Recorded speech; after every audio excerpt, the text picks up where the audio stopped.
Ladies and gentlemen, welcome to the video, and today we're looking at the MP18 Trench. I'll be giving my opinion on it. I'll stress that this is my opinion, alright?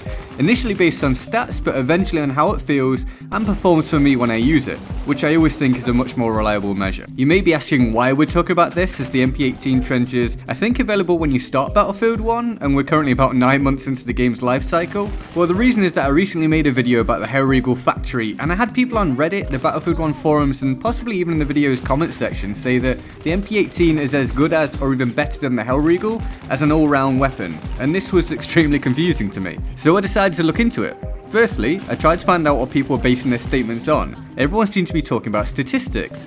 So I jumped onto Simthic.com, and this isn't sponsored by them, just to cover my own back. And I went on to compare the two weapons' stats. To break it down simply, both weapons have the same maximum and minimum damage, bullet drop, and bullet spread from ADS. The MP18 is superior when it comes to reload time, bullet velocity, left and right kick, first shot recoil, lots of stats to do with hipfire, and finally it fires a little quicker after switching to the weapon. This sounds like a lot, right? So which stats favour the Hellriegel factory?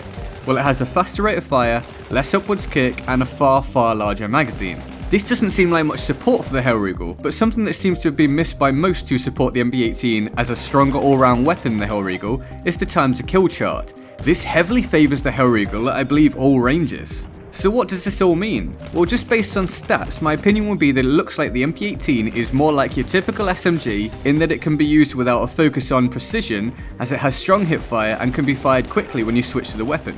It's nice in that it kicks mostly upwards rather than horizontally, so it's easier to control that recoil. It needs reloading fairly often, but it reloads quite quickly, all like your standard SMG. However, despite all those supporting stats, it falls below the Hellriegel for out-and-out versatility.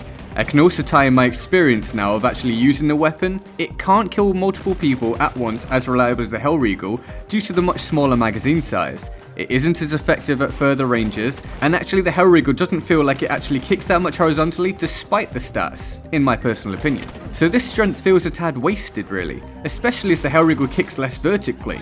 Essentially the Hellriegel feels easier to use in the vast majority of scenarios in my personal opinion. It's far more versatile. So as an all-round weapon, the Hellriegel wins, and by quite some way where I'm concerned. It feels like it kills faster and more reliably. I would say that for running around and hip firing like a conventional SMG, then the MP18 is better, for sure. Just for me, this feels a lot more limited though, and most choose the Automatico for that playstyle. It doesn't feel like the MP18's strengths are strong enough to warrant using it over other options where efficiency is concerned. It's another fun gun, but in my opinion, some way off top tier. Other people's opinions may of course differ. Now in some of these clips I perhaps actually aim down sight a little too much and could probably improve my performance a bit with practice, and stick to the MP18 Trench's strengths a little more. It can do decent work at range if you can keep it steady enough where vertical recoil is concerned, but I do find it a little hard to see people at times when ADSing with this weapon. So overall, it's a mixed bag. Good, not great. But what do you think? Do you like the MP18 Trench? Did I miss anything or get anything factually incorrect? Let me know in the comment section below. If you enjoyed the video, then feel free to like, favourite, and subscribe. I'm Get Good Guy, and I'll see you next time. Laters.